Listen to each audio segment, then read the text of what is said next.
Buenos días. Arrancamos con el último episodio de estos encuentros, que es previo a la conferencia y el acto de clausura. A lo largo de las anteriores jornadas hemos celebrado mesas redondas con la participación de algunas entidades que integran la economía social y se ha abordado tanto su experiencia en el desarrollo territorial como los retos y oportunidades de futuro que afrontan en Castilla y León. Hoy, sin embargo, vamos a ir a los orígenes, a los modelos de entidades sociales que integran esta cátedra de cooperativismo y economía social. La Ley de Economía Social indica que forman parte de la economía social las cooperativas, mutualidades, fundaciones y asociaciones que lleven a cabo actividad económica, sociedades laborales, empresas de inserción, centros especiales de empleo, cofradías de pescadores que no tenemos, sociedades agrarias de transformación que tampoco en nuestra cátedra, y otras entidades que mantengan los principios establecidos de la economía social. Sí que hay un anteproyecto que está ahora mismo paralizado, pendiente de que tengamos gobierno y veamos si se le da impulso y en qué términos. Bueno, pues en esta cátedra contamos con la participación directa en la comisión técnica de distintas entidades representativas de algunas de estas fórmulas que hemos indicado, aunque no todas. Los intervinientes son, en primer lugar, está Jesús Martínez Segarra González, que es coordinador técnico de FEACEM. FEACEM es una organización patronal de centros especiales de empleo de iniciativa social de Castilla y León y tiene como fin coordinar, representar, fomentar y defender los intereses tanto sociales como empresariales de los centros especiales de empleo de iniciativa social y de sus personas trabajadoras. A continuación, Rubén Molina Pascual, gerente de AEMTA. AEMTA es la organización que representa, defiende, fomenta y consolida el modelo empresarial de la sociedad laboral en Castilla y León. Sigue online Javier de Rábano, no sé si me escuchas. Sí, perfectamente. Buenos días a todas las personas que formáis parte de esta jornada. Gerente de Comparte León, empresa de inserción y miembro de FCLEI, que es una entidad sin ánimo de lucro que pretende favorecer la creación y consolidación de empresas de inserción. A continuación, don Alberto García Tranche, en representación y asesor de ACECIL, que es la Agrupación de Centros Especiales de Empleo de Castilla y León y que es una asociación integrada por empresas y empresarios que se dedican a actividad económica cualquiera y que cuentan con al menos un centro especial de empleo para el desarrollo de la misma. A continuación, Francisco Javier Alonso Miñambres, director de la Unión de Cooperativas, Octava. La Unión de Cooperativas tiene como objetivo representar los intereses de las cooperativas de trabajo de Castilla y León y sus socios. Impulsa el modelo cooperativo como una alternativa al emprendimiento y la difusión del cooperativismo, entre otras actividades. A continuación, Jorge Villarreal Guilarte, técnico responsable de servicios y asesoramiento de Urcacil, Unión Regional de Cooperativas Agrarias de Castilla y León, y es una asociación de empresas cooperativas y a su vez órgano de representación y defensa del movimiento cooperativo agrario de la Comunidad de Castilla y León. Y por último, Álvaro Retortillo Osuna, director general de la Fundación Santa María la Real. Es una entidad sin ánimo de lucro, privada e independiente, que trabaja para mejorar nuestra sociedad mediante la puesta en marcha de proyectos e iniciativas basadas en 3 ejes: personas, patrimonio y paisaje. Bueno, vamos a ir lanzando 3 preguntas a cada uno de ellos. No son preguntas inocuas, la verdad. Entonces, bien, pues la primera. ¿Qué fórmula organizativa representa cada uno de ellos y cuáles son sus características, tanto organizativas como sociales? Empezamos por mí. Vale.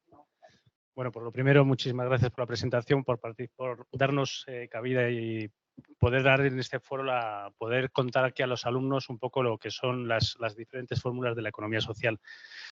Bueno, yo represento a los Centros Especiales de Empleo de Iniciativa Social de aquí de Castilla y León. Hay otro representante de centros especiales de empleo. La diferencia nuestra con ellas es que los dueños de estas empresas son entidades sociales. Por lo demás, las características son básicamente las mismas. Trabajamos por el empleo de las personas con discapacidad, porque uno de los requisitos que se nos pide a estos centros especiales de empleo es que al menos el 70% de las plantillas esté formada por personas con discapacidad. Un matiz importante perdón, es que los centros especiales de empleo no es una fórmula jurídica, como puede ser una sociedad anónima, una sociedad limitada, sino que es una calificación administrativa que nos da la Junta de Castilla y León o las comunidades autónomas para poder recibir, digamos, determinados beneficios como pueden ser las subvenciones de costes salariales, las bonificaciones empresariales a la Seguridad Social o determinadas ayudas que convoca, por ejemplo, la Junta de Castilla y León para, por ejemplo, inversiones, ¿no? Por lo tanto, somos empresas de economía social. En el caso de FEACEN Castilla y León estamos hablando de 41 empresas repartidas por la comunidad autónoma. Estamos en las 9 provincias. Damos empleo a 2.600 personas con discapacidad y fundamentalmente personas con discapacidad con especiales dificultades de acceso al empleo.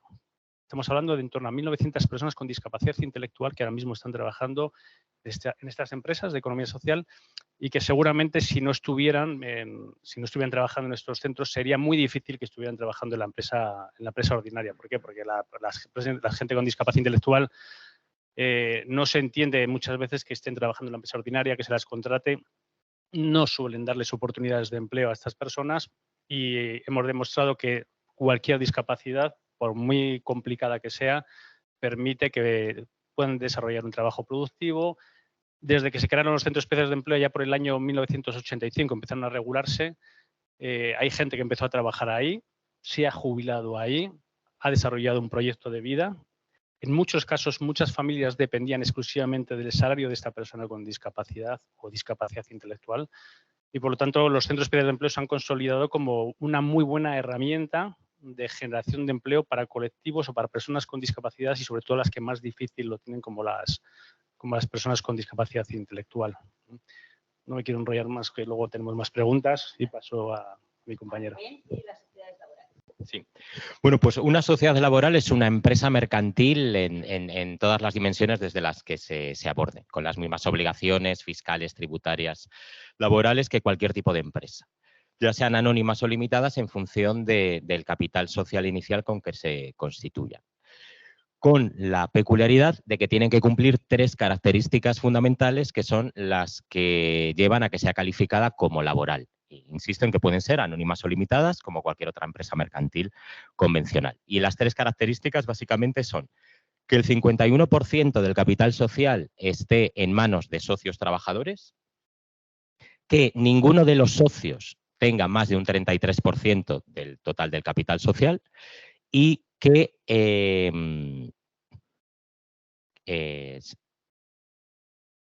se me ha ido la tercera, pero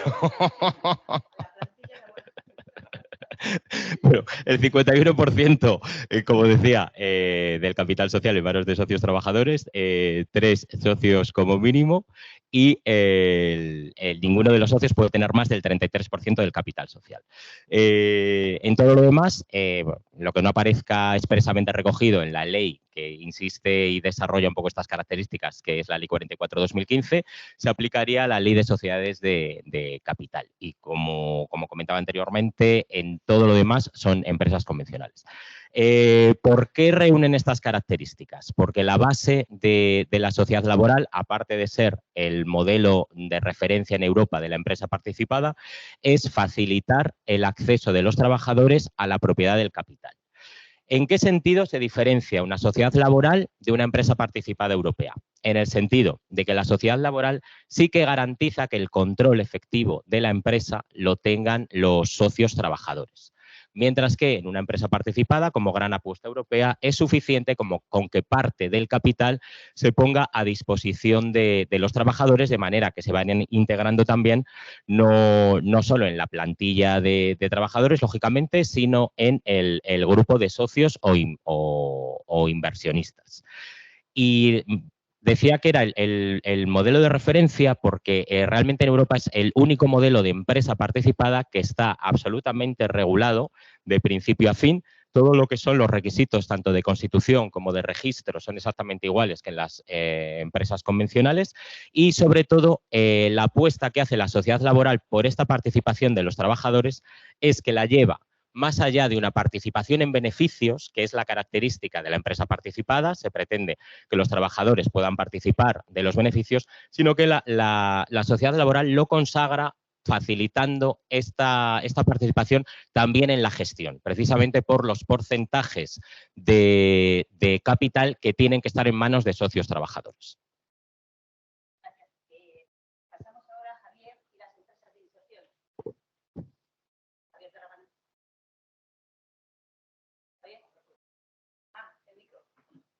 Sí, perdona, justo es que no te oía. Es que al parecer si no hablo por el micro no me escuchas. Sí. Javier y las empresas de inserción, cuando quieras. Sí, vale. Bueno, buenos días a todas las personas. Como os comentaba, gracias María Eugenia, a la cátedra y a la Facultad de Comercio por dar voz, porque es importante, y más en el foro en el que estamos, en el que, bueno, ya no soy tan joven, pero me siento muy identificado, y gracias a la universidad, mi primera universidad, pues fue cuando me empezaron a orientar para, bueno, para poder desarrollar la actividad que a día de hoy hago, ¿vale? Que es ser un emprendedor social. Me han invitado FECLEI como miembro de ello, ¿vale? FECLEI es la Asociación de Empresas de Inserción de Castilla y León. Está formado por 16 empresas de diferentes provincias. Y bueno, a la fecha, en este movimiento, en la empresa de inserción, somos unos 312 trabajadores. Y bueno, ya hay 13 entidades sociales promotoras detrás. Principalmente yo, una de las que pertenezco es a las Cáritas Diocesanas, ¿vale? En mi caso, somos de Cáritas Diocesana de León. El mundo de la empresa de inserción, pues bueno, desarrolla diferentes actividades económicas. En FECLEI, todas las empresas que participamos, desarrollamos hasta 14 actividades económicas. En el caso de Comparte León, Cáritas Diocesana de León, nos dedicamos a la gestión de recogida y gestión de residuo textil, y por otra parte a la reutilización del mismo a través de tiendas de segunda mano bajo la marca Moda Re. ¿Vale? ¿Cuáles son la fórmula organizativa que es una empresa de inserción? ¿Qué le caracteriza? Normalmente es una empresa, es una SL, ¿vale? Como decía nuestro compañero de la cooperativa, la empresa de inserción es una certificación, es una calificación administrativa, pero la forma jurídica empresarial es una sociedad limitada que en casi todos los casos, o todos los casos que yo conozco, el 100% del capital social de esa sociedad es de una entidad social, ¿vale? Una entidad sin ánimo de lucro. Otro de los condicionantes es que mínimo el 50% de las personas que participan como trabajadores en la empresa tienen que ser de exclusión social. Y bueno, y mientras más porcentaje mejor, porque al final es el fin, ¿no? O es el objetivo de las empresas de inserción, el hecho de crear oportunidades de empleo a las personas más vulnerables, ¿vale? Que creo que es otra de las características.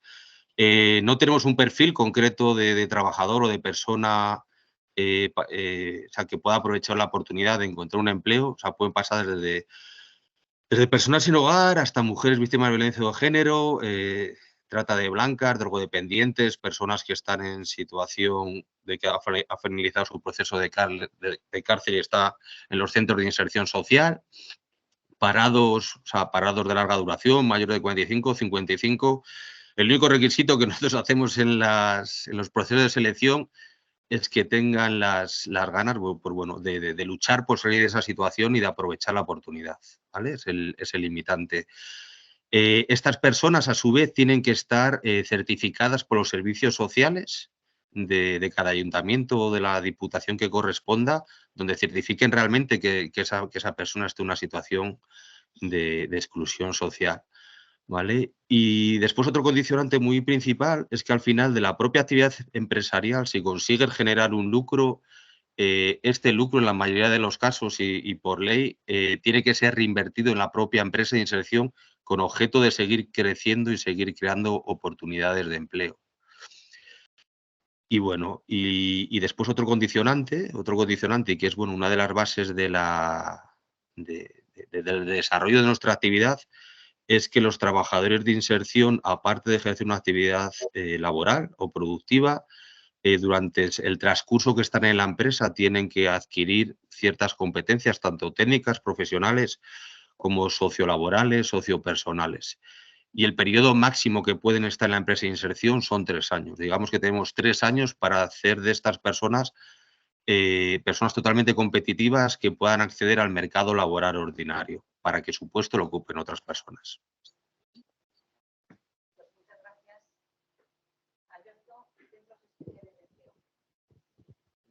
¿Verdad? ¿Se me oye?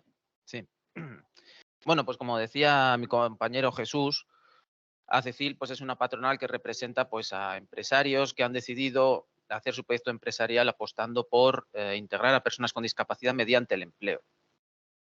Sí que es cierto que aquellas normas, la famosa LISMI de los 80, el Real Decreto Ley es, bueno, como si tenéis que hacer algún trabajo, hay un Real Decreto Ley, el 1368 del 85, que regula la relación laboral especial en centros especiales de empleo de estas personas. Realmente es una relación laboral por cuenta ajena, pero que tiene ciertas características, hay que hacerles un seguimiento, un acompañamiento, fundamentalmente porque nos encontramos con un colectivo que suele tener o arrastrar debido a determinadas patologías, pues algunas limitaciones físicas de salud mental, o muchas veces a eso se ha unido simplemente un problema del estado de ánimo. Igual llevan fuera del mercado de trabajo más de 10 años porque la gente no les contrata porque tienen una discapacidad. A mí hace un par de semanas me pasó. Tengo un cliente, porque aparte de Acecil tengo mi despacho al margen.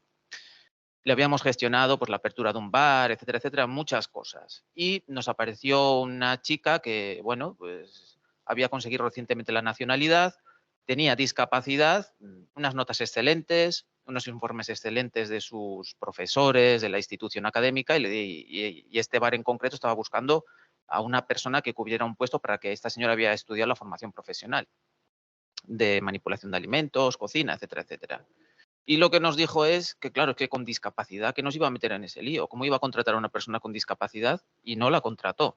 Entonces, claro, digamos que esa pequeña anécdota es simplemente para señalar que en los años 80, cuando se crearon las normas, los centros especiales de empleo eran como un ámbito de entrenamiento, por así decirlo, si se me permite la alegoría, para que las personas con discapacidad cogieran ese entrenamiento, esa disciplina, de forma que luego pudieran incorporarse a las empresas ordinarias de una forma normal, igual que el resto de la población.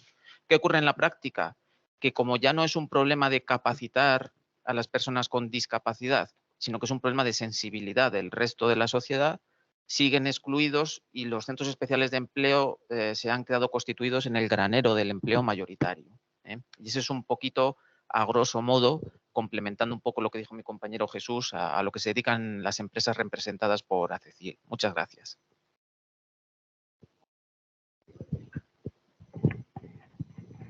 Ahora le toca a Javier y las cooperativas de trabajo. Muy bien. Bueno, fundamentalmente, ¿qué es una cooperativa de trabajo? Pues es una empresa. Eso es lo primero que tenemos que decir, pero tiene un objetivo fundamental, a diferencia de cualquier otro tipo de sociedad mercantil, en la que en principio son empresas de capital, es decir, se busca el rendimiento del propio capital. Aquí lo que buscamos en cualquier tipo de cooperativa es fundamentalmente en este aspecto, sobre todo en el ámbito de cooperativas de trabajo, la generación de empleo de los propios socios, la generación de trabajo de los propios socios, que además de poner un capital, pues evidentemente cooperativizan o colectivizan el trabajo, que es a partir del cual pues, se va a desarrollar el modelo de negocio. Una cooperativa, generalmente, en lo que significa su modelo de negocio y el cómo se dirige al mercado, etcétera, es exactamente igual que cualquier otro tipo de sociedad, a diferencia de lo que estamos diciendo, que los propietarios son los propios socios, trabajadores en este caso, y además se genera el trabajo hacia ellos. Existen un montón de clases, concretamente 11, están reguladas en Castilla y León dentro de una ley, la Ley de Cooperativas de la Comunidad de Castilla y León, 2002, de 11 de abril, por si necesitáis alguna referencia, y representamos a muchos sectores de actividad, desde sectores industriales, sector de servicios, transporte, y bueno, pues en algunas ocasiones seguro que tenéis alguna referencia de cooperativas incluso pues de enseñanza, de vivienda, etcétera. ¿En qué se basa la gestión de una cooperativa y en qué se diferencia de cualquier otro tipo de sociedad, como pueda ser una mercantil en este caso? Pues fundamentalmente en el tipo de gestión. Es todos los socios que forman parte de ella pues forman parte de una asamblea general, toman las decisiones de forma colectiva y a través de acuerdos por mayoría o con carácter evidentemente democrático. Y bueno, eso es lo que fundamentalmente distingue a una cooperativa de cualquier otro tipo de sociedad. Por lo demás, pues hay que poner un capital inicial. En concreto, las cooperativas de trabajo se pueden formar y se pueden constituir con un número de 2 socios, lo cual pues las equipara muchísimo a cualquier otro tipo de sociedad. Y desde ese punto de vista, pues últimamente, no sé exactamente los números, pero hay en España cerca de 1,5 millones de sociedades limitadas, de las cuales, pues curiosamente, hay un número muy importante de ellas que no tienen trabajadores y además la mayoría de ellas pues están en ámbitos donde se constituyen para el propio autoempleo y en este caso pues la cooperativa entendemos que es una alternativa y una fórmula jurídica que puede responder perfectamente bien a este tipo de cuestiones. Bueno, completaré un poco más. Gracias. Jorge, y las cooperativas agrarias. Sí, hola, buenos días. Bueno, muchos de vosotros y los que seáis de algún pueblo y tal, pues seguramente pues habréis visto en vuestro pueblo, en los pueblos de alrededor, las cooperativas agroalimentarias. Las cooperativas agroalimentarias, bueno, son un tipo de empresa, es una empresa que está en el mercado como el resto y que lo que hacen es, bueno, pues recoger el producto de sus socios, agricultores y ganaderos principalmente, y bien comercializarlo o directamente o transformarlo, ¿vale? Entonces, bueno, son empresas que tienen unas características, como ha comentado también Javier, son empresas que priman las personas por encima del capital. Es una característica particular que tienen, es que las cooperativas tienen un capital social variable, son las únicas empresas en las que cuando un socio, en nuestro caso sobre todo, en el caso de cooperativas agroalimentarias, un socio puede entrar, aporta capital, cuando se va se le devuelve el capital, etcétera. Es decir, tiene libre entrada y salida. Luego, bueno, los beneficios, como comentaba también Javier, van un poco en función de la actividad cooperativizada, no van como en una empresa mercantil en la que según pongan el dinero los socios, así se les optan al beneficio, ¿no? Se les distribuye el beneficio. Aquí, en función de la actividad cooperativizada y de la participación que tengan en la cooperativa, pues se les distribuye el beneficio o las pérdidas también. Entonces, bueno, nosotros en nuestro caso pues asociamos en torno a 140 cooperativas con una facturación de en torno a 3.000 millones, etcétera, y bueno, pues de muchos sectores, ¿no? De cereales, vacuno, bodegas, etcétera, ¿no? Bueno, un poco esa es la introducción. Y ahora Álvaro y las fundaciones. Pues muchas gracias. La verdad es que es una figura muy compleja porque engloba dentro de su definición a muchos tipos de entidades, pero en esencia lo que es, hay un grupo de fundadores, ¿no? Que lo que hacen es poner un patrimonio, que puede ser dinero o pueden ser bienes, para conseguir un fin de interés general, ¿no? El equivalente a 30.000 euros. Pueden ser en metálico, pueden ser en bienes, ¿no? Este fin de interés general puede ser muy variado. Hay muchas clasificaciones. La última que está leyendo, un estudio que se presentará próximamente, habla de fundaciones asistenciales, de atención a colectivos desfavorecidos, fundaciones de enseñanza o docentes, culturales y científicas, ¿no? Y dentro de estas hay 50.000 ramificaciones, ¿no? Entra casi cualquier cosa que sea considerada un fin de interés general, ¿no? ¿Cuáles, digamos, las peculiaridades? Pues como también otras fórmulas que se han dicho aquí, en este caso no hay un capital social. Aquí lo que hay es una dotación fundacional, que es ese dinero que se pone para conseguir esos fines, y no hay socios. Lo que hay es un patronato, que son entre 3 y 30 personas, que lo que tienen que hacer es garantizar que esos fines fundacionales se cumplen. Además de que la fundación funciona, de que no incurre en riesgos, de que es ética, etcétera, etcétera, ¿no?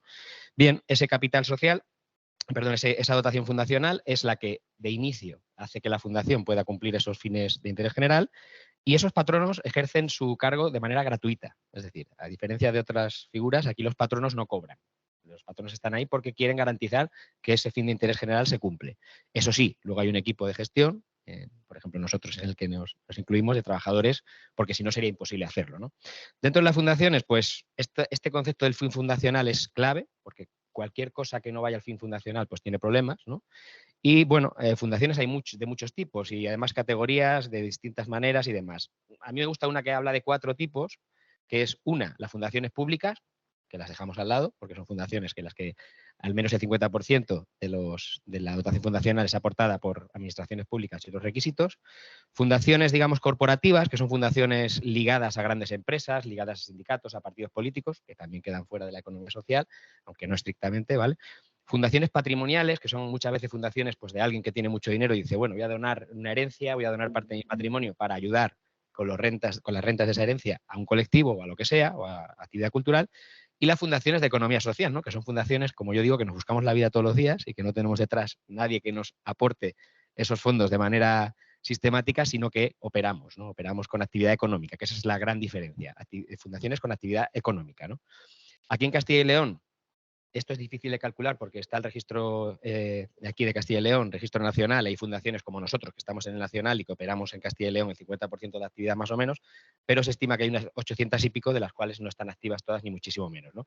Y bueno, realmente las fundaciones pueden hacer casi cualquier cosa a nivel mercantil también, porque pueden crear empresas, pueden operar siempre que lo que hacen se vincule a sus fines fundacionales y bueno, la gran diferencia es esa, ¿no? Que no hay un capital, sino que hay una dotación fundacional y que hay unos patronos que velan porque la fundación cumpla su cometido. Bueno, pues gracias. Vamos con la siguiente pregunta y es, bueno, cada modelo ofrece una serie de ventajas competitivas. Entonces, me gustaría saber eso, en qué circunstancias es más efectivo, más recomendable unos tipos que otros. Y entonces, pues empezamos de nuevo con Jesús. Bueno, si algo hemos podido poner en común todos es que somos empresas. Hay empresas de emprendimiento colectivo, luego estamos las empresas de inserción y los centros especiales de empleo que nos mueven otras cosas, ¿no? Que es la generación de empleo para personas con discapacidad, con colectivos en riesgo de exclusión, etcétera, ¿no? Al final de cuentas somos empresas, en muchos casos son sociedades limitadas, sociedades anónimas, que son calificadas como tales y por lo tanto desarrollan luego esa actividad productiva y como decía mi compañero de la Fundación Santa María Real, nos buscamos la vida porque si no vendemos no pagamos nóminas y si no pagamos las nóminas hay que despedir y esto es un problema, ¿no? Pues estamos hablando de empresas, ¿no? Aquí no son ONGs, no estamos hablando de nada de eso. Aunque hablemos de economía social, hay que pagar nóminas, hay que vender, hay que generar buen producto, hay que generar buen servicio y si no, tenemos que echar el cierre. A ver, nosotros como Centros Especiales de Empleo e Iniciativa Social no es que tengamos una ventaja competitiva, no tenemos ninguna. No la hay, porque nosotros al final, en nuestro caso de las de iniciativa social, son gente vinculada al movimiento social, al movimiento asociativo de la discapacidad, que se convierten en empresarios sin serlo. Es una posibilidad, los centros especiales de empleo están para generar oportunidades de empleo y pues vamos a montar una empresa de jardinería, vamos a montar una empresa de limpieza, vamos a montar un centro de gestión de residuos y como tal nos tenemos que mover, no tenemos ningún tipo de ventaja. Es verdad que tenemos una serie de ayudas que nos proporciona la administración, pero porque no contratamos, son políticas activas de empleo. Son políticas que van para apoyar a esas personas con discapacidad, para tener inversiones, para seguir generando empleo. Y no me gusta decir que las subvenciones sean una ventaja competitiva que tengamos los centros porque no lo somos, ¿no? Pero nosotros nos movemos por otro objetivo, ¿no? El objetivo es generar empleo para personas con discapacidad y desde luego no tenemos ánimo de lucro y por lo menos no de pérdidas tenemos. No queremos perder dinero y todo lo que se gana se vuelve a reinvertir en generar empleo para personas con discapacidad. Esta es nuestra ventaja. Para nosotros la ventaja es esa, que trabajamos con quien la empresa ordinaria generalmente no quiere trabajar. Ponemos de manifiesto que hay capacidades que están ahí, que hay los empresarios, tenemos que hacerles ver a los empresarios que las personas con discapacidad pueden trabajar, pueden desarrollar una actividad como cualquier otra persona. Y para nosotros esa es la ventaja. Una mano de obra, una capacidad productiva que no están aprovechando otras personas. Sí, bueno, pues en el caso de las sociedades laborales, en relación un poco con lo que comentaba anteriormente, que era el referente europeo de empresa participada, tiene una ventaja competitiva internacional en el sentido de que esta apuesta europea, que será más efectiva en el futuro, en España está perfectamente regulada y consolidada legalmente. Luego, dentro de lo que son las características específicas del modelo, que sí podemos considerar ventaja competitiva, existe, por ejemplo, la de que es el único modelo mercantil que permite la capitalización del desempleo en cualquier momento de vida de la empresa para incorporarse como socio. En las empresas convencionales se puede capitalizar el desempleo por parte de un trabajador que se ve en una situación como esta para incorporarse como socio a una empresa mercantil siempre que la empresa tenga menos de 2 años de antigüedad. En el caso de la sociedad laboral, en cualquier momento de vida de la empresa se puede capitalizar el desempleo para entrar como socio.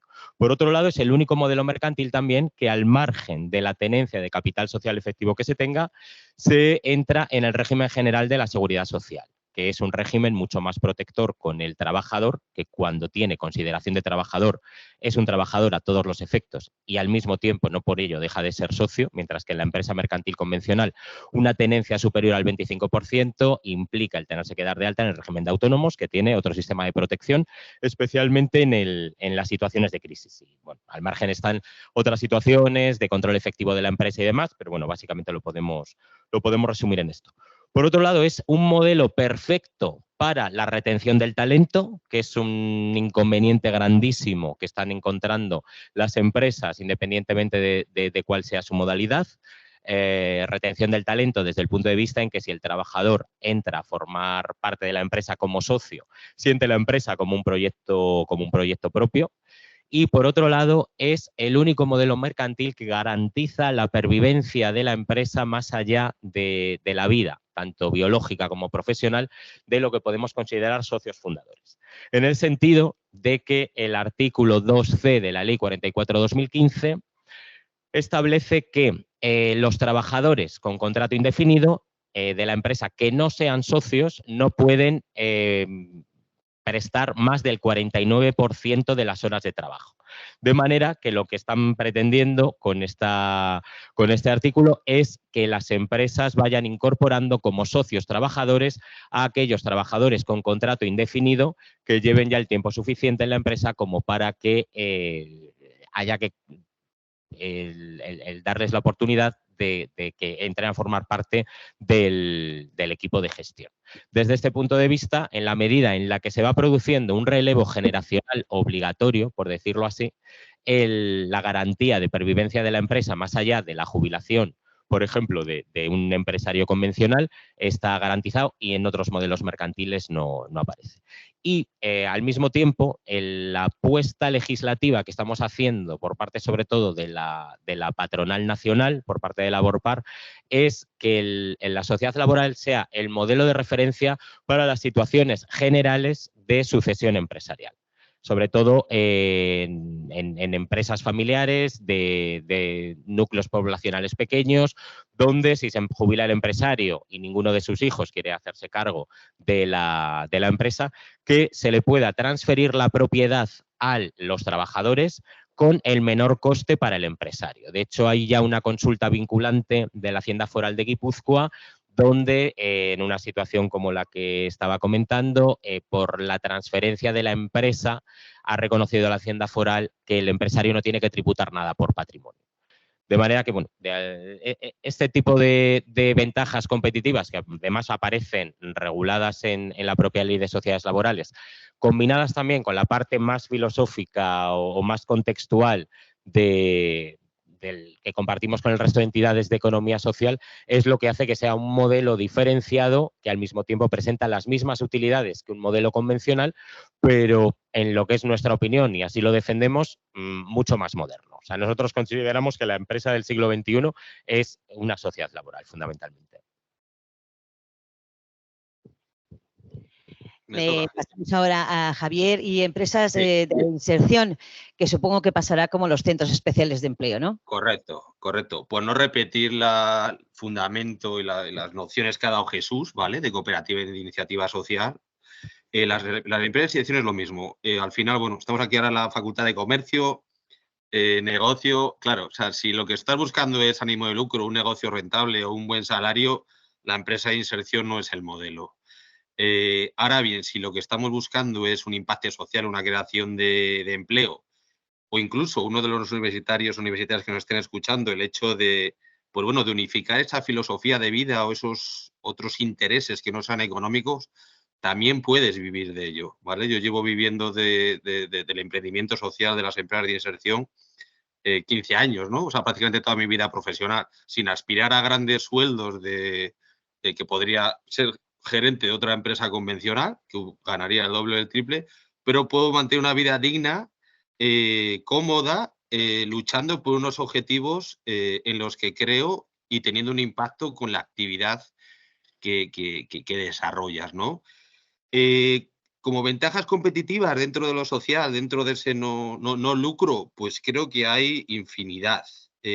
Por diferenciarnos un poco de las cooperativas de iniciativa social, que es muy parecido el fin, La empresa de inserción cada año, año y medio, cada 2 años, máximo 3 años, tenemos que estar rotando el personal, ¿vale? Eso lo que te lleva es a una evaluación y una adaptabilidad continua. Eso da lugar bueno, a que seas una empresa muy flexible, que tengas que tener unos mecanismos de adaptación al mercado brutales y a la propia mejora, ¿vale? Porque continuamente rota tu personal. Es una dificultad terrible, es una desventaja competitiva dentro del mercado laboral, pero creo que poco a poco te va haciendo más fuerte. Hay una herramienta, ¿vale?, que el Estado puede jugar con ella, que es los contratos reservados, que tanto las cooperativas de iniciativa social, centros especiales de empleo, como puede ser cooperativa de iniciativa social, o sea, empresas de inserción, en licitaciones públicas pueden reservar esa actividad, eso es una ventaja, que deberíamos fomentar más y luchar más por ello, ¿vale? Porque nos podría garantizar unos negocios, digamos, más sostenibles o rentables, que nos pudiesen dar más recursos para crear más empleo. Y por otra parte, se reciben subvenciones de costes salariales para, digamos, cubrir todos esos sobrecostes, sobre todo en el inicio, de estas personas que no están acostumbradas a un rendimiento, a una productividad laboral y que, lógicamente, o sea, nos impiden ser competitivos en el mercado con el que estamos compitiendo. La realidad es que todo el dinero subvencionado, o sea, de estas subvenciones, las empresas de inserción y estoy seguro que también los centros especiales de empleo, o sea, se devuelven de nuevo a la administración pública a través del pago de impuestos, ¿no? De impuestos sociales, seguros sociales, IRPF, con lo cual para la administración le es más rentable. O sea, cada euro que invierte la administración en entidades como las empresas de inserción, la administración lo recibe multiplicado. ¿Vale? Con lo cual es una herramienta, pues bueno, o sea, yo considero que de mucho éxito y que se debería promocionar más.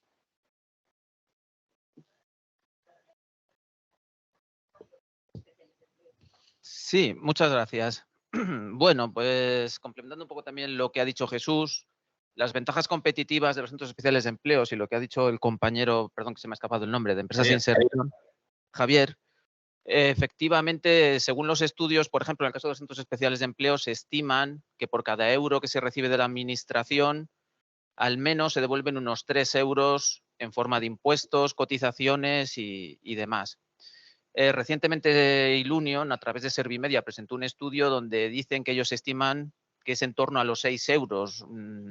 Yo estaba por los 3, pero bueno, ha sido hace una semana. Pero bueno, el caso es que hay un saldo positivo, ¿no?, en ese retorno. Y, por ejemplo, en el caso de Castilla y León, por lo menos en el caso de los centros especiales de empleo, pues es una de las comunidades que más al día está en el pago de las ayudas, en la ejecución de las ayudas y en ese tipo de compromisos. Claro, ventaja competitiva efectivamente como tal en el mercado no hay, pero digamos que un centro especial de empleo tiene que ver un poco con esas conquistas sociales de qué es la dignidad de la persona, ¿no?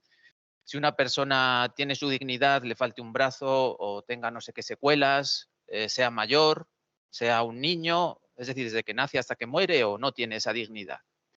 Entonces, claro, si me permite una pequeña disertación, ya que estamos en la universidad y aprovechamos un poquito, pues claro, la historia es una disciplina muy curiosa que casi nadie quiere estudiar, pero en España es muy rica. El siglo XIX, gracias a aquellas personas que se tuvieron que exiliar cuando la década ominiosa, aquella de Fernando VII, que les sonará a los alumnos de la selectividad, pues vieron toda una serie de profesionales de aquello que se llamó la baja burguesía, profesionales liberales, que estaban súper preocupados. Hay uno muy destacado que se llama Felipe de Monlau, que era un higienista que está súper preocupado de cómo vivía la gente y sobre todo en los núcleos que estaban industrializados, Málaga, Cataluña, País Vasco, la cantidad de personas con discapacidad, que era una cosa brutal y que quedaban abandonados a su suerte y que era muchísimo más grande que los enfermos que causaban las guerras. Entonces tiene citas y estudios muy particulares, aparte de cómo regular las ciudades para ganar en higiene y calidad de vida, sobre estas estadísticas. De ahí pasamos a ese movimiento de los krausistas, que tengo que citar porque yo vengo de ahí de León. Estaba Gumersindo de Azcárate, el grupo de Oviedo, y realmente es un grupo que son los que en España introducen eso del Estado Social de Derecho. O sea, si les han contado a ustedes que en España fue el movimiento sindical y el movimiento obrero el que creó el Estado Social de Derecho, pues en España no es cierto. En España fueron esos intelectuales que se exiliaron en Alemania, en el Reino Unido, y trajeron todas aquellas innovaciones a través de esa disciplina nueva que se llamaba la sociología y la introdujeron. Hay un discurso que pueden buscar, 1881, ha llovido ya bastante, que es la cuestión social de Gumersindo de Azcárate, que habla sobre todos estos problemas. ¿Y hacia dónde quiero llegar?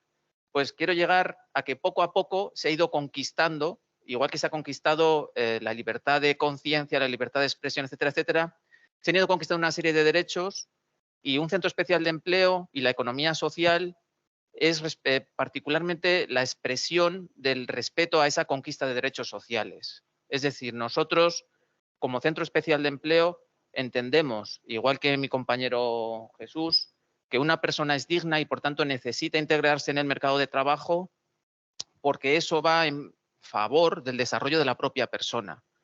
Y esa contribución y seguir desarrollando ese derecho que todos hemos conquistado y que no deberíamos de perder es la contribución que nosotros hacemos. No sé si es una ventaja competitiva o un factor crítico de éxito, pero digamos que a nivel social, digamos, es un poco lo que nosotros intentamos llevar a cabo. Bueno, muchas gracias. Cooperativas de trabajo. Pues entendemos que hay ventajas de carácter competitivo y yo diría que ventajas de carácter interno y externo. Si nos ceñimos específicamente al ámbito competitivo, no sabría especificar ninguna en concreto. ¿Por qué? Porque es inherente al propio modelo de negocio que esté desarrollando la cooperativa. Si la cooperativa está en un mercado y en un modelo de negocio que no está canibalizado, que hay oportunidades de crecimiento, donde se pueden ofrecer buenos servicios, buenos productos en el mercado, pues obviamente tendrá éxito. Y si no, pues evidentemente no lo tendrá. Por tanto, desde ese punto de vista, la ventaja competitiva es la propia del modelo que esté desarrollando de productos o servicios la propia cooperativa. Internamente, pues aunque no sea en sí una ventaja competitiva técnicamente, pues el hecho de que evidentemente las personas que están desarrollando esos productos y esos servicios son los propietarios de la propia empresa. ¿Quién va a tener más interés porque esos productos o servicios sean competitivos en el mercado que los propios? Bien, que los... no pasa nada, yo continúo, no hay problema. ¿Quién va a tener más interés que los propios socios de la cooperativa, que además son los trabajadores de que efectivamente su negocio funciona adecuadamente? Pues absolutamente nadie. Por tanto, la primera ventaja desde ese punto de vista entiendo que está inherente al propio negocio. Luego hay otras. Os invito a que comprobéis si conocéis algún modelo de cooperativa, alguna cooperativa o alguna empresa de economía social donde el centro no esté en las personas y, por tanto, evidentemente personas, en este caso estamos hablando también de los clientes, por tanto las cooperativas están absolutamente focalizadas en los clientes. Todos conocemos y vivimos hoy por hoy con un montón de productos y proveedores a nuestro alrededor. Os invito a que tengáis un problema con alguna gran empresa o con algún producto masivo y busquéis resolverlo. Pues evidentemente es prácticamente imposible, sobre todo si esto se está produciendo a nivel online, pero sin embargo en una cooperativa cualquier incidencia que pueda surgir, cualquier atención sobre los propios clientes, se tiene un acceso absolutamente directo, en este caso, pues a la propia cooperativa y, por supuesto, pues a los socios. Así que desde ese punto de vista es interesante. Y luego, por señalar una tercera, pues yo diría evidentemente algo que también nos está preocupando a todos y especialmente en el ámbito en el que vivimos en nuestra región, que es todo este famoso tema de la deslocalización, ¿no? Las cooperativas se constituyen, incluso en el sector agrario, ahora nos lo dirá Jorge, pero se constituyen con una finalidad fundamental, que es la de generar, evidentemente, un producto o servicio competitivo en el mercado, pero sobre todo generar trabajo y bienestar a las personas que forman parte de esa cooperativa. Y eso significa que se asientan en los territorios y que pretenden seguir y continuar y estar en los territorios. Significa que se desarrolla, en este caso, también todo un entorno, un ecosistema económico en el entorno donde se asientan y que no tienen un espíritu simplemente de aprovechar una circunstancia de mercado coyuntural, temporal, subvenciones, ayudas, X, para tener mayores beneficios y buscar una mayor rentabilidad, sino que en este caso lo que se busca evidentemente es el asentamiento y la continuidad a largo plazo. Por tanto, pues eso evidentemente hace que se esté enfocado al mercado, se esté enfocado al cliente de modo distinto, ¿no? Y bueno, pues luego, por supuesto, el hecho de que no son grandes estructuras en muchos de los casos y por tanto todos los caracteres, toda la situación de adaptación, de innovación, etcétera, pues suelen ser procesos bastante adaptativos, bastante rápidos y desde ese punto de vista pues entendemos que todo esto genera una situación evidentemente competitiva con respecto a otras formas jurídicas. Sí. Bueno, nosotros en el caso de las cooperativas agroalimentarias es quizá un poco más particular, ¿no? Porque nosotros, en nuestro caso, realmente no queremos que se creen más cooperativas agroalimentarias. Y explico por qué. Salvo aquellas que sean cooperativas de nicho. Es decir, nos vamos a juntar 15 viticultores para montar una bodega. Tiene sus características y sus peculiaridades, pero nosotros necesitamos dimensión. Nosotros tenemos cooperativas, es verdad que son grandes, pero necesitamos todavía más dimensión. Con lo cual, cuando nos preguntan, decimos, si es posible, únete a una de las cooperativas que ya existen, ¿vale? Es una particularidad del tema agroalimentario. Como decía Javier, en el caso a veces también nos viene a preguntar gente para montar una cooperativa, nos hablan de ventajas fiscales, de ventajas económicas. Nosotros a todo esto pues lo desaconsejamos, ¿no? El montar una cooperativa, el crear una cooperativa es una filosofía de trabajo en la que los socios se juntan para trabajar en común, para comercializar en común, etcétera. Y no exclusivamente, además, fiscalmente, económicamente, etcétera, pues no es, se iría a pique, ¿no? Se iría a pique si no existe detrás esa filosofía de trabajo en conjunto, etcétera. Realmente la ventaja que existe es para los socios que están en la cooperativa, y especialmente para los socios que están en la cooperativa, en nuestro caso, que es que va a recibir un precio justo por el producto, lo va a poder comercializar a través de la cooperativa. Un agricultor que vende su cosecha sabe que la va a cobrar, cosa que en muchos casos no se sabe si la va a cobrar. Cuando la cooperativa tenga un beneficio, él va a decidir qué hacer con ese beneficio.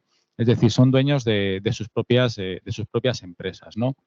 Y luego también, por supuesto, un poco, pues como ha comentado Javier, nuestro sistema cooperativo pues genera muchos puestos de trabajo, asienta población. Nosotros estamos en el medio rural.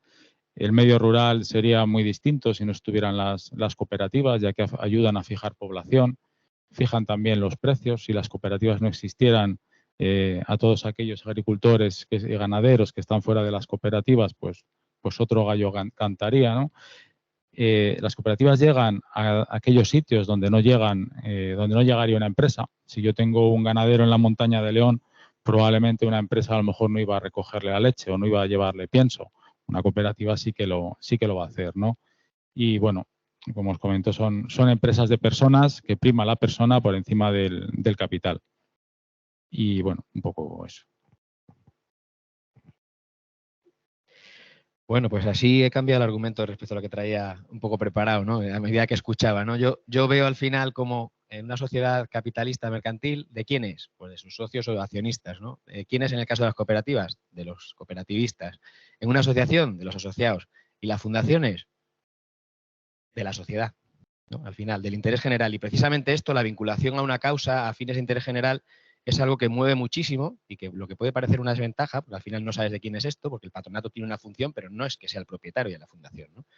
Al final lo que puede parecer una desventaja, para mí es una gran ventaja, y es que la gente que está trabajando en las fundaciones, en muchas, como el ejemplo de la nuestra, pero en muchas más, tiene un porqué, no un para qué, más bien. Es decir, aquí estoy para defender una causa, unos fines fundacionales, y esto a nivel de gestión de personas, por ejemplo, que es siempre una de las variables críticas ahora mismo en cualquier organización, cómo fidelizamos el talento, cómo atraemos el talento, esto ayuda muchísimo, ¿no? Porque la gente sabe que en nuestro caso, por ejemplo, está o bien para atender a colectivos desfavorecidos, a mayores, para ayudar a personas vulnerables, o bien para proteger, conservar y poner en valor el patrimonio, y esto ayuda muchísimo. De hecho, las tasas de rotación son muy bajas si las comparamos con otros sectores, ¿no? Porque si estás trabajando, con todos mis perdones, ¿no? Vendiendo móviles, pues hombre, eso no llena mucho, ¿no? Ahí voy, ¿no?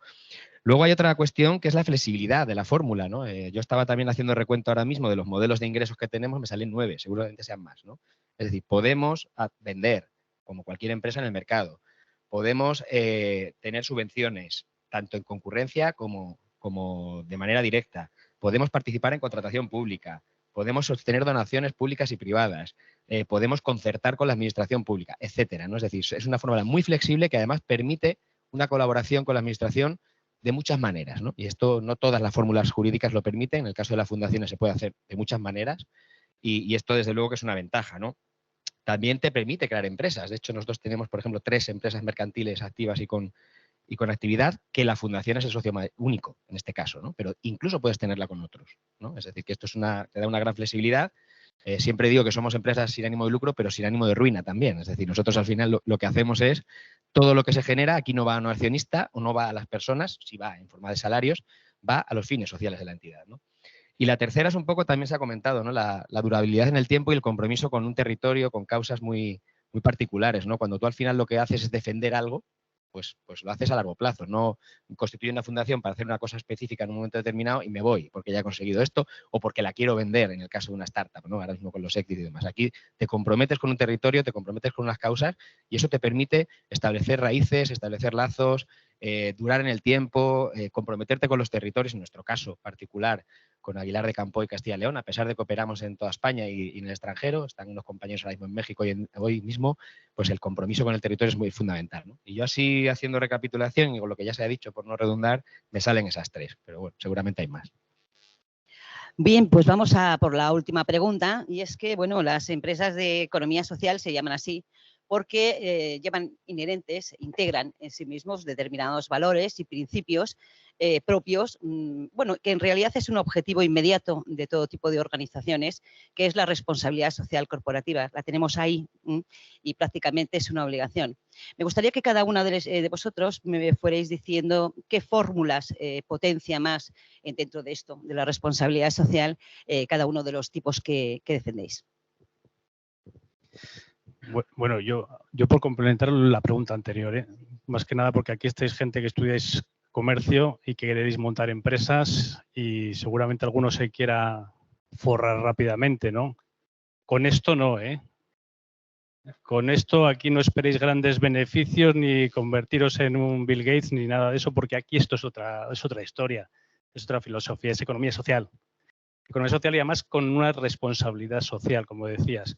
En el caso de los centros especiales de empleo de iniciativa social, nuestra responsabilidad social es esa, ¿no? Es que nuestros propietarios son entidades sociales que siguen buscando esa responsabilidad social y ese compromiso con las personas con discapacidad, ¿no? Con esas personas que lo tienen más difícil, sobre todo las personas con discapacidad intelectual, donde mayoritariamente están en nuestros centros especiales de empleo.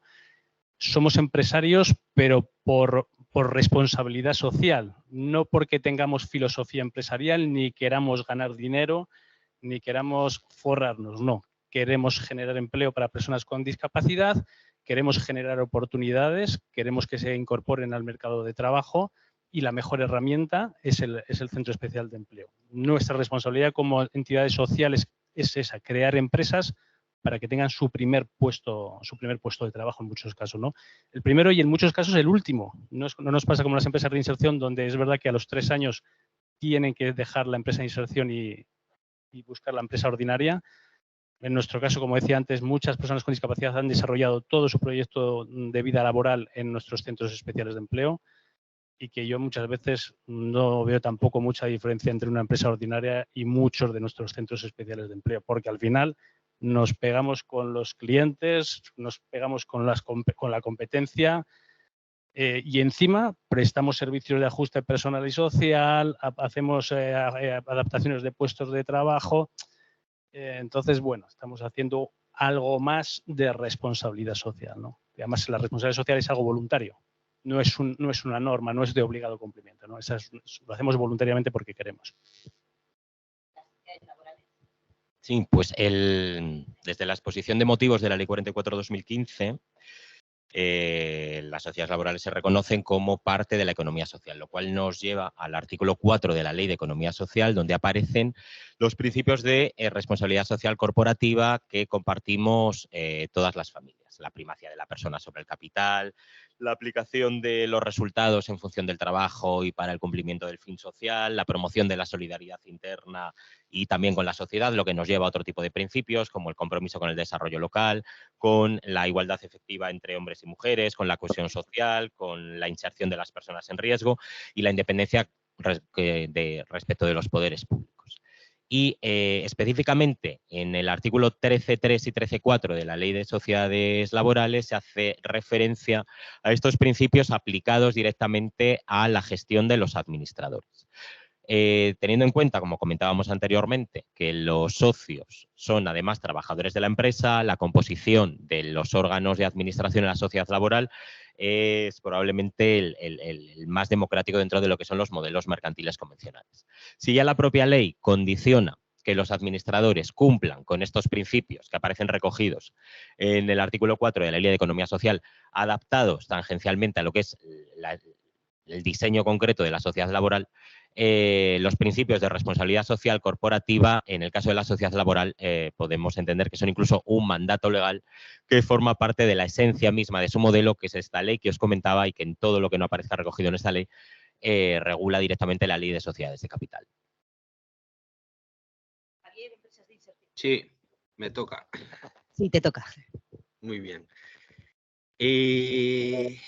Vale, en esta parte yo creo que lo mejor es dar, voy a concretar en mi día a día, en el día a día de nuestra actividad y poner casos concretos, ¿vale? Yo entiendo la responsabilidad social empresarial dentro de una empresa de inserción como, es la estrategia, todo lo que piensas, todo lo que actúas, tiene el condicionante de que sea socialmente responsable, ¿vale? Empezando por las líneas de actividad, yo en la mayoría de las iniciativas que se han emprendido dentro de la empresa de inserción, lo que buscas es tener un impacto, ¿vale? En nuestro caso, tenemos una línea de recogida y gestión de residuos, lo que se esté intentando a nivel también cooperativo, a nivel estatal, pues es intentar encontrar todos esos procesos que se incremente la reutilización, el reciclaje, la composición de fibras recicladas con objeto de reducir nuestro impacto ambiental, ¿vale? Y por otra parte, por ejemplo, en las tiendas Moda Re, al final era una solución de cómo dignificar la entrega social a los usuarios de Cáritas, ¿vale? Para mí esto es un avance terrible, no parece no hay cosa más indigna que tener que hacer una cola para que te den comida o ropa, era mi parecer. Ahora mismo vas a una tienda como una persona normalizada, con un vale o con una tarjeta, ejerces tu opción de consumo. Estoy hablando de personas sin hogar, ¿vale? O personas sin recursos económicos. Eliges tus necesidades y te marchas con esa compra, de manera gratuita y de manera dignificada. La propia actividad empresarial es ya es responsabilidad social. A nivel de la responsabilidad social empresarial se trabaja con los grupos de interés, ¿no? Clientes, proveedores. No lo sé, yo creo, yo ahora mismo, justo antes de esta reunión, estaba reunido con una cooperativa de aquí de León con objeto de intentar, pues, prestarles servicios, ¿no? Como cliente.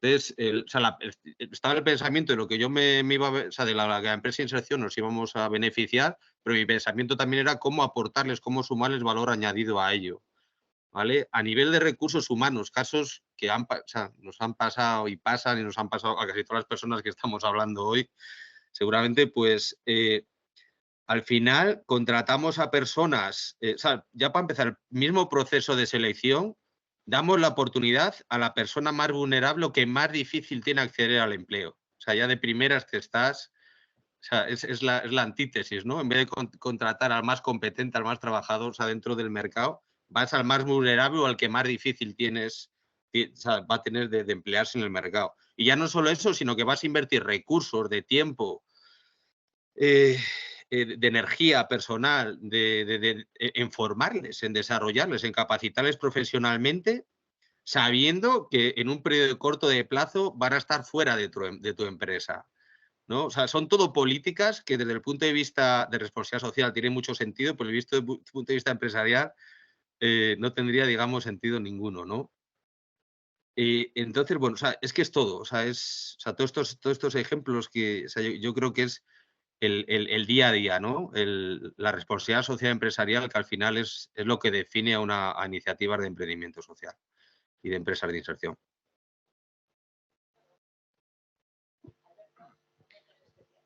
Sí, simplemente para concluir un matiz a lo que ha dicho Jesús, que bueno, los centros especiales de empleo sí que pueden suponer una herramienta para si alguno de estos alumnos que está presente pues crea pues la nueva Apple o lo que sea que venga en el futuro. Y es que ahora mismo en bolsa, si no tenéis nada de RSC, no sois nada. La legislación española obliga a las empresas a tener un tanto por ciento de personas con discapacidad dentro de la plantilla. Como muchas veces el colectivo, aunque tenga la capacitación, no está dispuesto a trabajar por sus propios prejuicios que ha asimilado, lo que se les ofrece a esas empresas es hacer medidas alternativas, es decir, contratar servicios con los centros especiales de empleo para cubrir esa cuota de responsabilidad social corporativa. Entonces, aunque sea por mandato del legislador, sí que se pueden contar con los centros especiales de empleo pues para cubrir esa responsabilidad social corporativa y en vez de comprar una empresa de placas solares que a lo mejor no se va a poner en funcionamiento, pues contratar con un centro especial de empleo que sí que va a prestar un servicio efectivo. Nada más, muchas gracias. Bien. Pues como dice Solaz, y como ya hemos hablado muchos de los compañeros, el tema de responsabilidad social corporativa, más allá de un eslogan, incluso de una obligación, un eslogan que está muy bien utilizado desde hace ya bastantes años, alguna década incluso, por grandes empresas, pues en este caso, en la economía social y en particular en el ámbito cooperativo, pues es una realidad porque es inherente a la propia fórmula. ¿Qué hay más responsable que el hecho de buscar y procurar un trabajo digno y un trabajo que esté suficientemente remunerado y con las suficientes ventajas a los propios trabajadores que lo que buscan, en este caso, las fórmulas de economía social y en particular las cooperativas? No hay absolutamente nada más. Si nos vamos a cuestiones ahora relacionadas con la ONU, con la Unión Europea, con los famosos ODS, la Agenda 2030, todo este tipo de cuestiones, muchos de los postulados que se enuncian ya son inherentes a la propia fórmula. Por ejemplo, en el ámbito de las cooperativas de trabajo, a nivel nacional, más del 52% de los socios de las propias cooperativas son mujeres. Por lo tanto, busquemos una fórmula donde las plantillas o donde bueno, pues el cuerpo de profesionales, trabajadores, alcancen esos porcentajes de participación. Evidentemente no los hay. ¿Qué hay más responsable que asentarse en un territorio con fin de tener durabilidad en el tiempo, con el fin de que los beneficios de la propia actividad, el ecosistema que se genera, la intercooperación, la colaboración, el desarrollo, en definitiva, del territorio donde se asientan, pues quede en esa propia zona donde se está desarrollando la actividad? Pues evidentemente las empresas de economía social, y en particular las cooperativas, es lo que procuran. Jorge ponía el ejemplo de esta persona, de este ganadero que vive en un lugar alejado y que hay más responsable que permitir que esas personas desarrollen su actividad en esos propios lugares como consecuencia de que se puedan comercializar esos productos y que se puedan a su vez atender a esas personas todas las demandas que tienen en su propio negocio. Por lo tanto, el tema de la responsabilidad social en el ámbito de esa dignidad, en el ámbito de las decisiones de carácter democrático y participativo, en el ámbito en el que la entrada y la salida tiene carácter absolutamente voluntario por parte de los socios y donde se busca, pues efectivamente, como estamos hablando, el desarrollo, la dignidad de las personas y el desarrollo del lugar donde se asientan, pues entendemos que evidentemente eso en sí ya es una enorme responsabilidad social, pero eso sí, sí que hay una asignatura más pendiente dentro del sector y en particular en las cooperativas, es que es el de vender este tipo de cuestiones a nivel de marketing y sobre todo el de alguna manera demostrar y justificar que evidentemente es algo vivido y asentado.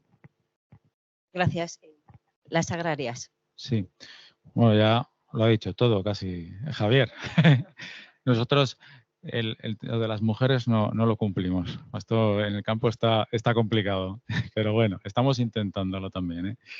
Bueno, efectivamente, las cooperativas somos socialmente responsables, lo llamamos en el ADN, o sea, somos socialmente responsables per se, por definición, ¿no? Entonces, bueno, si atendemos, ya lo hemos repetido aquí, y todo lo que hemos hablado, al final, hemos estado hablando todo el rato de responsabilidad social, realmente.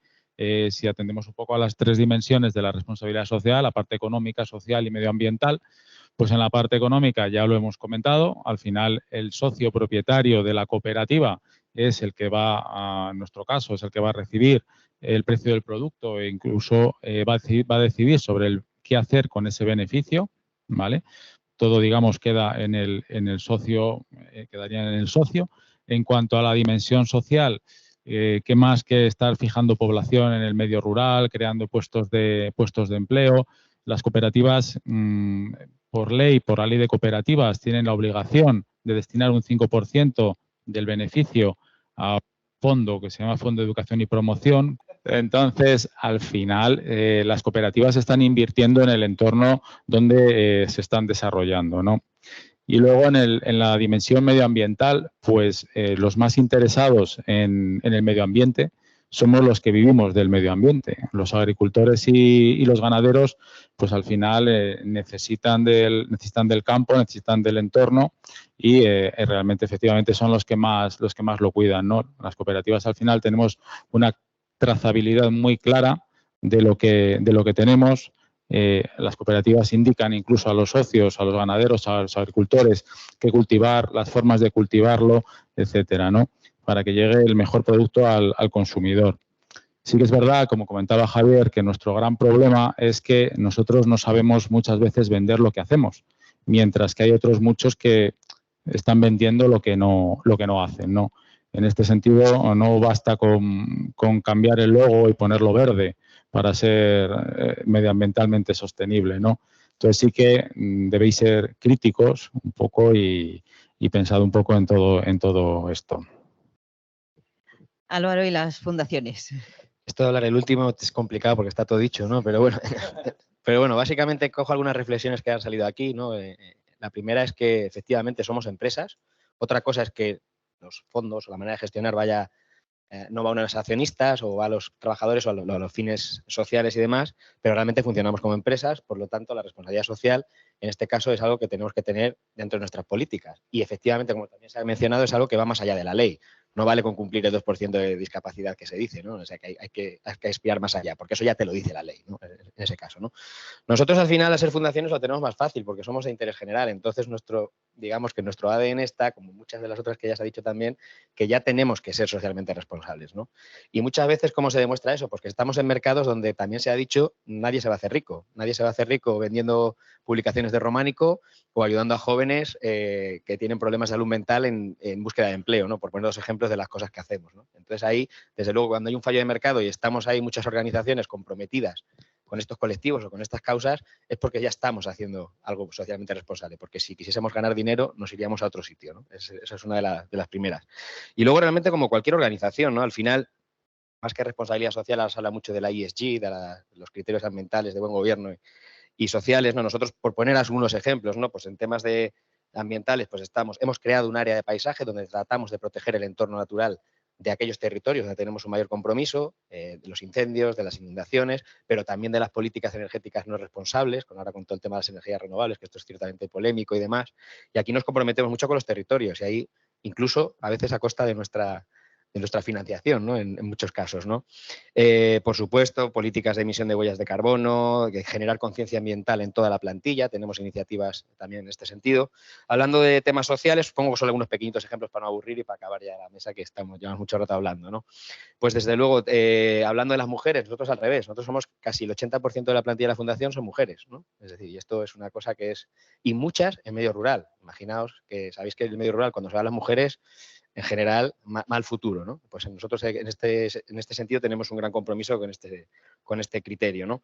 También el compromiso con los territorios claves. Nosotros somos una fundación de ámbito nacional que actuamos en todas las comunidades autónomas. Este año 2023 hemos tenido algún proyecto de algún otro tipo, también fuera, pero tenemos compromiso con ciertos territorios. Y en este caso, particularmente Montaña Galentina, Castilla y León, pues son dos territorios que cuando hay que elegir muchas veces, aunque no sea lo más rentable, aunque no sea lo más fácil, nos comprometemos con el territorio para hacer las cosas, ¿no?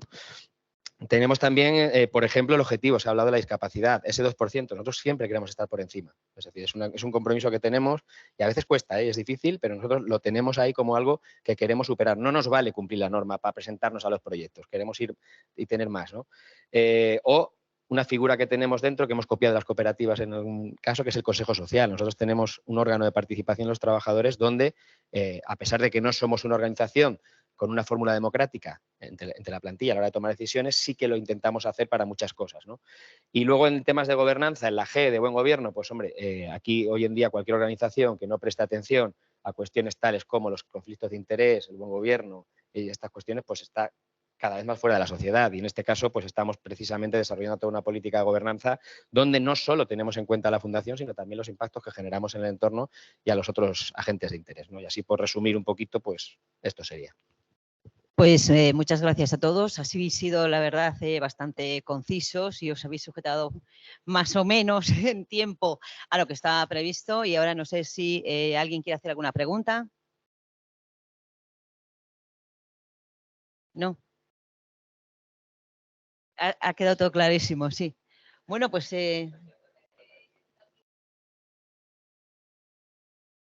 2 minutos para el remate y el acto de clausura. Sí, entra en el examen, ¿eh? Entra todo. Venga.